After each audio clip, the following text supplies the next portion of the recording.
This is News 25 with Deanna O'Donnell and Unette Gentry. News 25, local news you can count on. News is brought to you by J.K. Nelson Law. Call 727-9900 today for your free consultation. If you need a lawyer, you need Nelson. This segment of the news is brought to you by Silver State Health, bringing quality medical and psychiatric care to Pahrump. Call 775-505-1214 for an appointment. Welcome to News 25. I'm Deanna O'Donnell. And I'm Unette Gentry. It's Tuesday, January 5th. Well, the Henderson Police Department has 2 suspects in custody wanted in connection with the kidnapping of a Las Vegas woman. That woman was rescued by the Nye County Sheriff's Office deputies after allegedly being held against her will here in Pahrump. A Las Vegas woman is safe today after authorities rescue her from a building in Pahrump. She'd been missing for nearly a year, and the 2 people police say are believed to have kidnapped the woman are now in police custody. Nye County Sheriff's Office detectives began working with the Las Vegas Metropolitan Police Department Missing Persons Unit in October to locate a missing adult who was possibly kidnapped. Investigators believe the victim had been taken to an unknown location in Pahrump by Keith Holman and Kristen Pfaff. The Sheriff's Office says despite the collaborative effort, authorities were unable to locate the victim and all leads were exhausted. Then, on January 1st, the Sheriff's Office received a phone call from the victim's mother who told deputies her daughter was sending her messages through Facebook. This was the first time anyone had heard from the victim since she went missing in Las Vegas in March 2020. Through those Facebook messages, the victim was able to describe the residence in which she was being held. From those clues, deputies and detectives were able to locate the exact address, 2661 West Bella Vista Avenue, and the victim was rescued. The Nye County Sheriff's Office says the victim told them she was kidnapped by Keith Holman and Kristen Pfaff in March and brought to Pahrump, where she remained concealed and confined for the next 9 months. The victim says she was forced to perform manual labor, and if she refused, she was battered. She says the suspects frequently traveled to Las Vegas and would leave her locked in the residence with little food for days at a time. The building in which the victim was confined was secured with bars on the windows and reinforced steel doors. The building was surrounded by cameras and motion detectors. Holman and Pfaff now face a number of charges in connection with the incident, including second-degree kidnapping, false imprisonment, and involuntary servitude. Thanks to tips from the public, Henderson police were able to locate both suspects and take them into custody Tuesday. They'll be transported to the Nye County Detention Center within the next few days. In other local news, News 25 caught up with Chief Scott Lewis this afternoon for details on a pedestrian versus auto accident. So Pahrump Valley Fire Rescue is dispatched for a report of a person run over by their own vehicle. Crews responded for the pedestrian motor vehicle accident, found the accident as described. Quick patient assessment revealed a probable extremity injury. The patient is being transferred to the local hospital for care.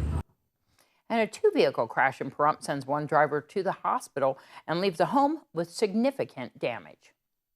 Pahrump Valley Fire Rescue is dispatched for a multiple vehicle accident with injuries. When they arrived on location, they found a 2-vehicle accident with significant damage sustained by both vehicles. One vehicle went into a perimeter fence and just missed the structure, while the second vehicle did in fact go through a perimeter fence and strike a structure, causing significant damage to the structure. Our investigations revealed that it's an unoccupied structure. It looks like it's under remodel.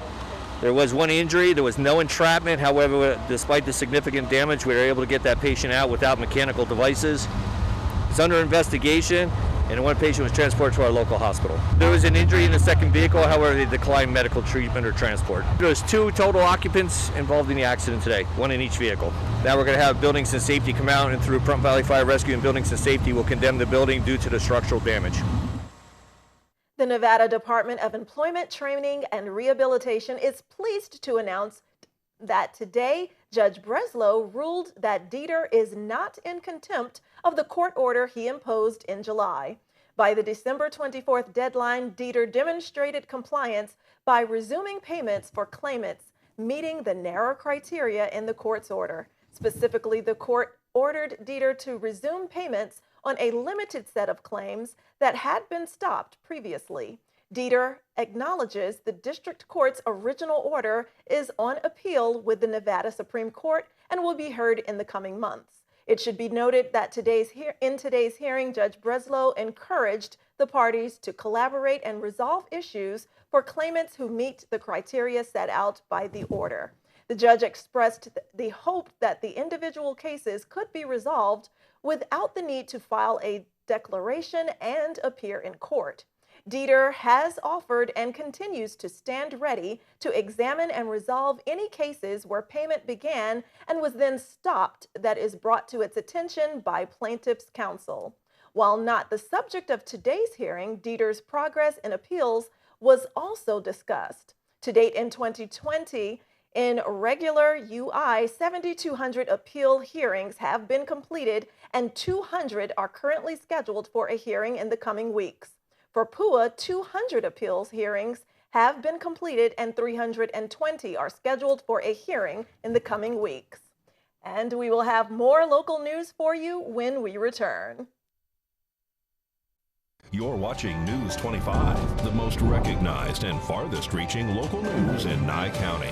News 25, local news you can count on.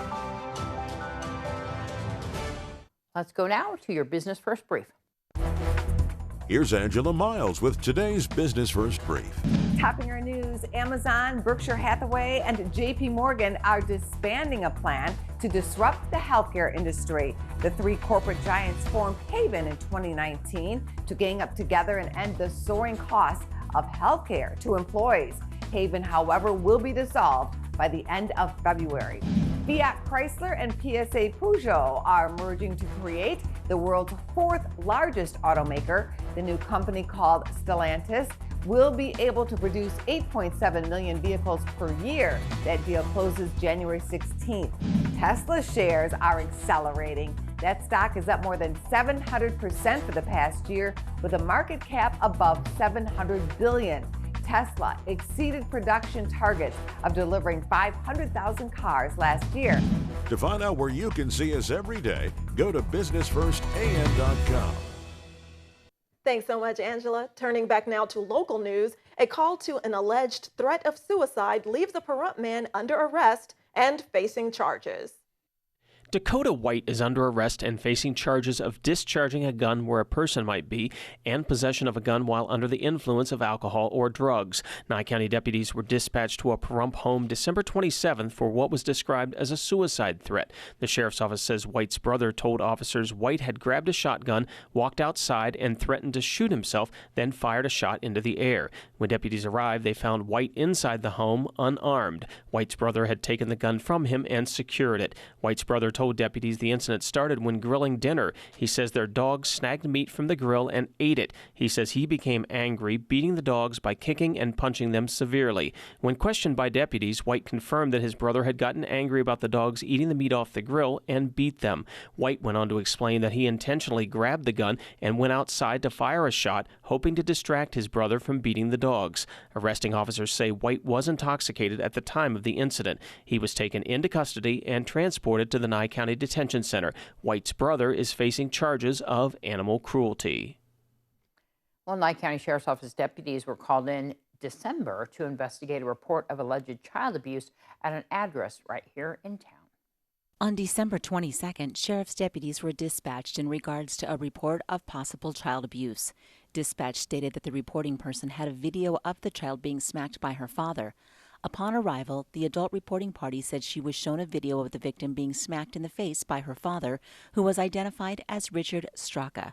Deputies spoke with an adult female who stated that on November 28th, she resided with the suspect and the victim at their residence in Pahrump.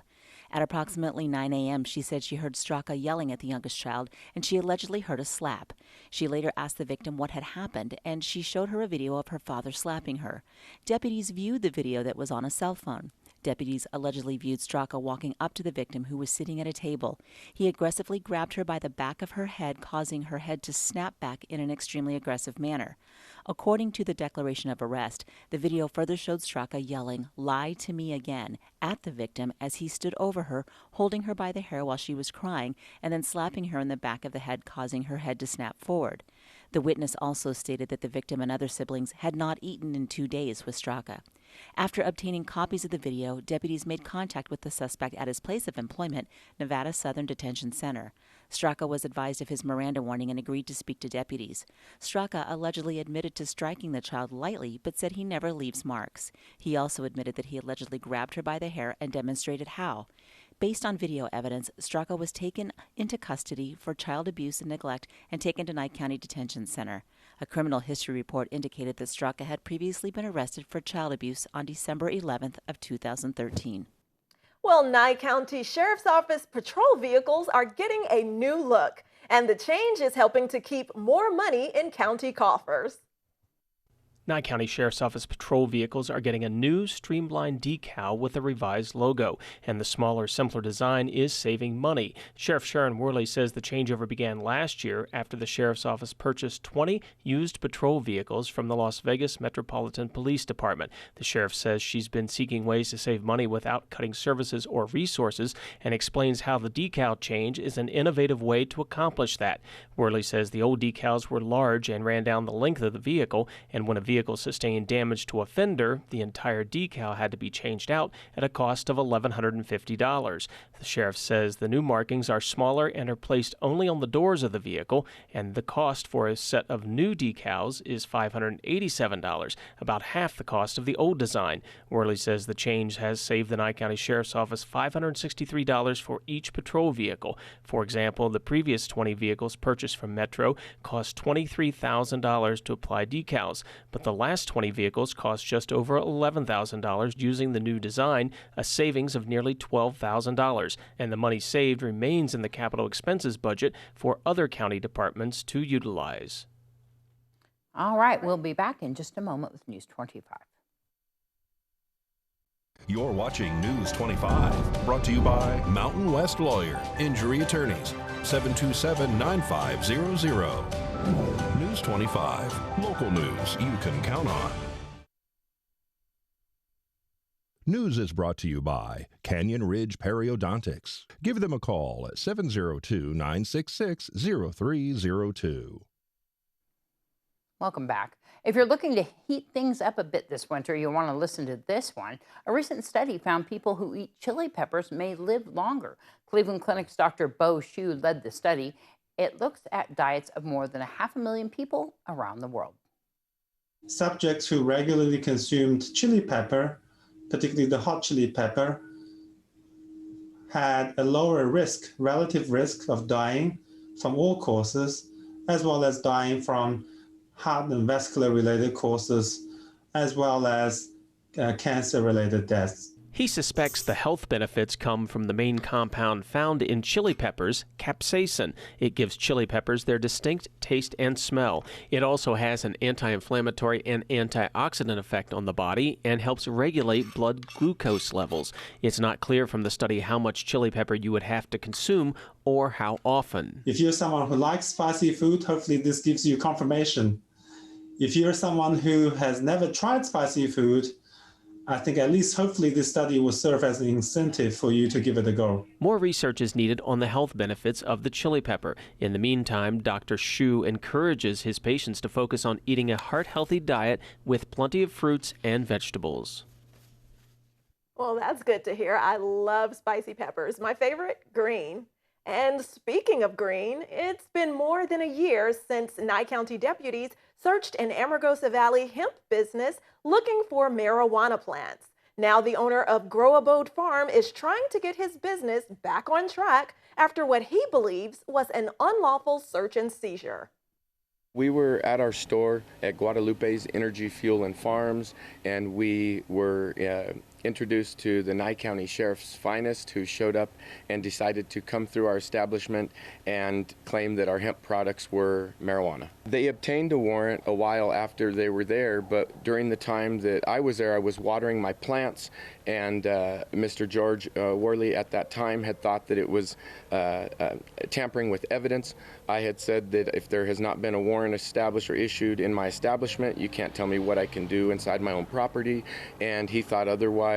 About that time the warrant was issued, they came into the refrigerator as I was watering my hemp plants and said I was tampering with evidence for doing that. They did arrest me. I believe I was wrongfully imprisoned, and I am talking to some attorneys right now. With COVID and everything else that we're dealing with, we're trying to just kind of move forward. We don't want to really cause a lot of problem at this point, but we do want the message to be clear that our establishment is our establishment, and our trespassing signs mean something, and we own our land, and we rightfully farm our product, and we do it righteously. When sheriffs arrived at the store that day, I gave them not only our hemp certificates for our farm located across the valley, but also the nursery stock licenses that we held at that time at that location. They didn't look at those or take those into consideration. They still went ahead and claimed that everything was marijuana, even after we had explained that it was hemp. All the Department of Agriculture's testing results have come back conclusive, which made our product a hemp product that was legally farmable and also federally legal according to their documentation they provided us. We definitely lost some product because the amount of plants that could have grown from these babies could have been several pounds. They claimed there was 16, 17 plants. However, you have seen in the photographs that I provided that there was only actually 8 to 10 stubs of plants that were left after they had harvested and pulled out what they had taken. So it's interesting because even that amount still makes it a legal amount, that if they were marijuana plants, that location is a mixed-use property. I believe that it would still be legal to have marijuana plants up to the legal limit that's allowed, and that's what was at that establishment. Unfortunately, at that time, there was nobody there to govern them, so what they were doing was also claiming the pepper plants were marijuana, and that's how they got their numbers up to claiming last time there was 17 or something plants.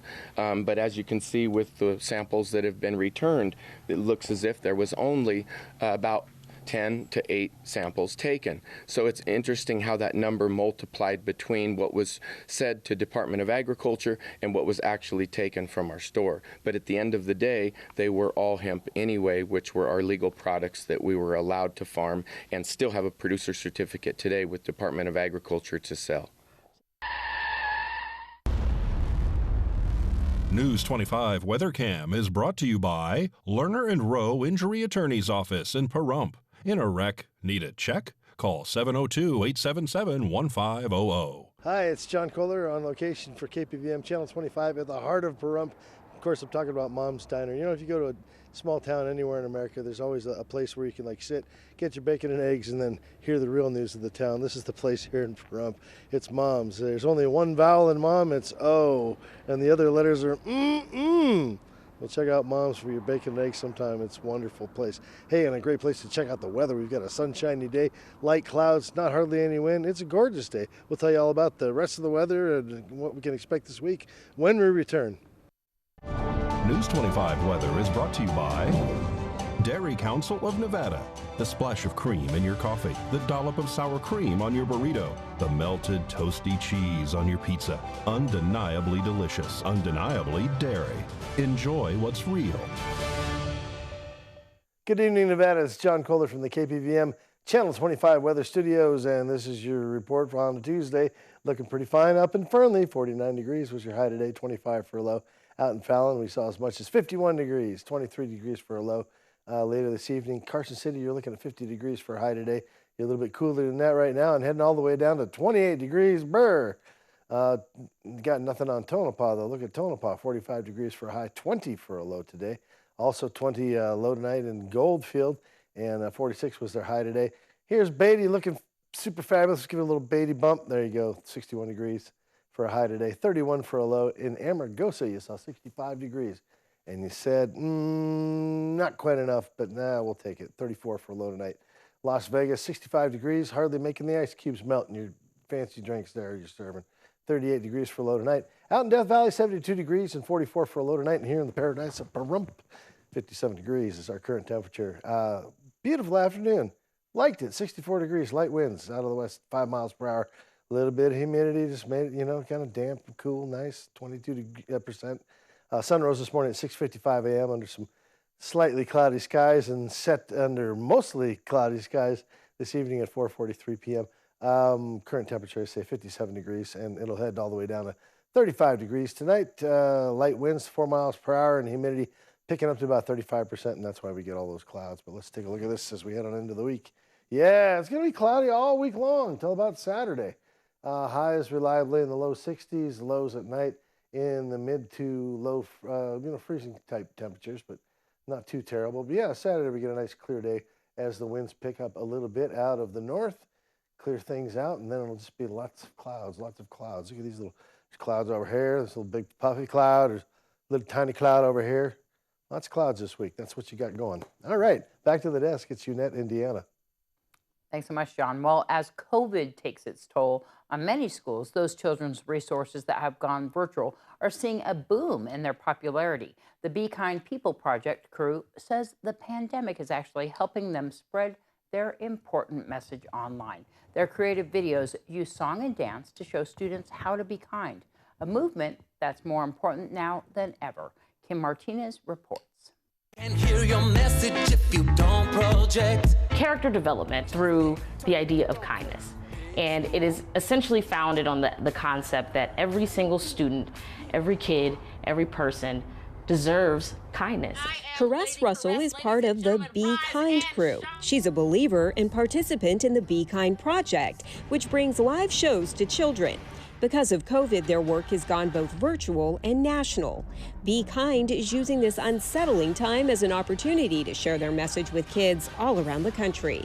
A Be Kind assembly essentially is you've got break dancers, you've got high energy, performance, you've got amazing educational programming. We talk about our Be Kind pledge where we go through the different things that it takes to be kind, to be courageous, to be respectful. But what makes it all so special is how the ideas are presented. Wow, they're really cool. I kind of want to be like them. Everybody's got beauty. They respect the dancers. They think the dancers are cool.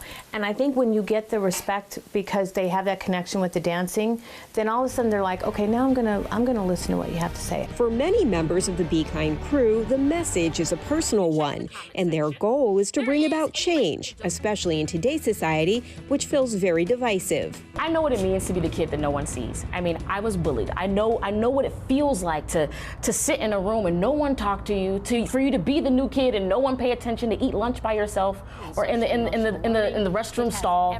I know what that means and I know what that feels like. And so what the Be Kind People Project does is it teaches kids to wrap their arms around that kid, pull them along, and to give them a self-confidence that money can't even buy. So it's amazing. Kim Martinez reporting. Thanks so much, They Kim. are amazing. I know. You know I love that project. All right, well, that's going to wrap up this edition of News 25. I'm Deanna O'Donnell. And I'm Unette Gentry. And from all of us here at KPVM and Ace Country Radio, thanks so much for joining us tonight. And please join us next newscast. Good night. Good night.